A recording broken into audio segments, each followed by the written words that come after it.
That'll be the outtake that I opened the video with right there. No, please no.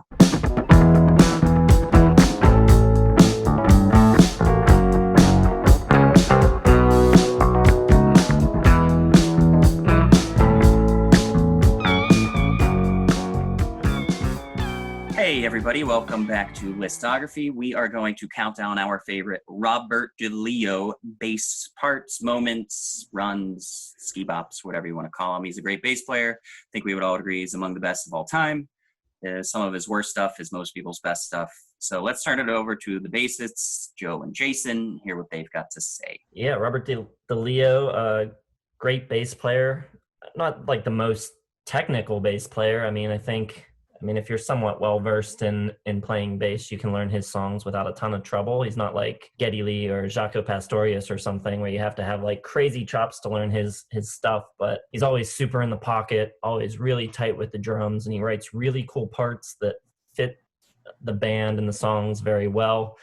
He's very identifiable, which is rare for a rock bass player. He's got his own style and sound. So yeah, picking the best bass lines is difficult. Not a lot of standouts because pretty much everything's at a high level. Here's what I came up with. I've got, keep harping on it, but Between the Lines, I think his bass playing on that track is really cool and really good. I've also got Lady Picture Show, plays some really interesting lines in that song.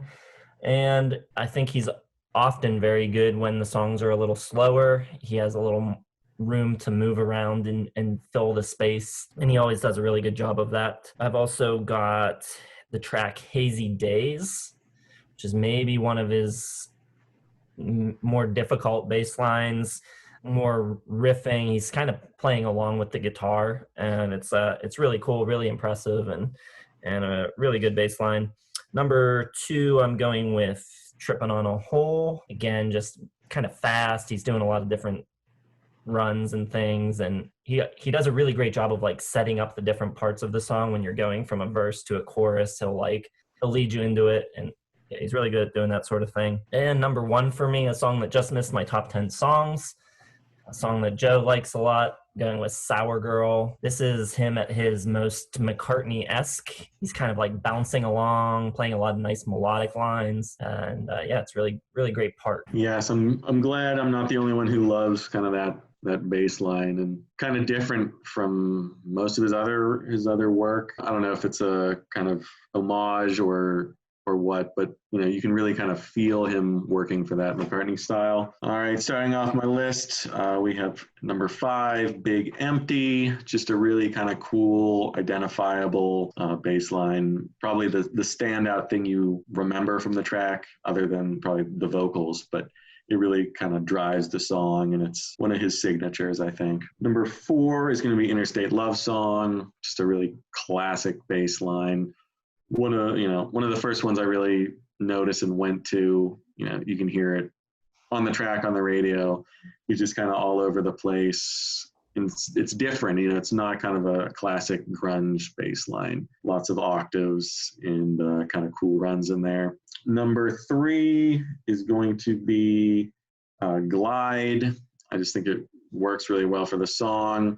Kind of a 70s, and his bass really kind of drives it. A lot of, again, a lot of octaves, a lot of runs, but nothing too crazy. I just think his colors and just the way his slides kind of work, it's very identifiable. I think maybe the most identifiable part of his playing, and I think he just uses it really well in this song.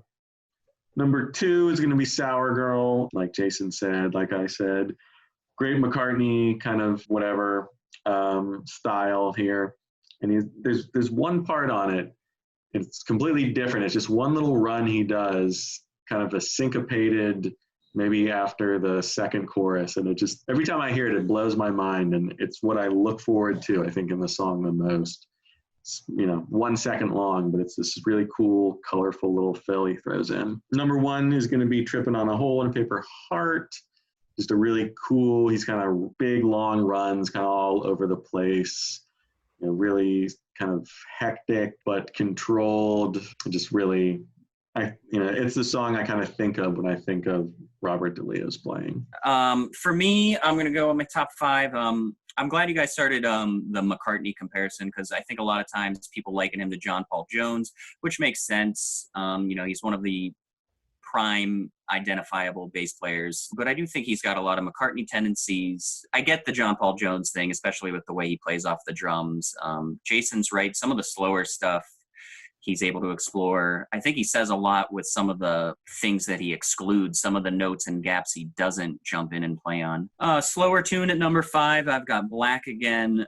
Really nice, just cruising melodic playing on here. Number 4 for me off core is going to be Naked Sunday. Really fast and ferocious. He doesn't have a lot of that stuff later on, but it kind of just makes my brain shake the way I hear it. It's awesome. Number 3, Big Empty. I think the bass lines he writes, I think that's his biggest quality is as a writer. And I love the way into the chorus he kind of does these hopeful little lifts in his chord progression. It's really pretty and makes the song as good as it is.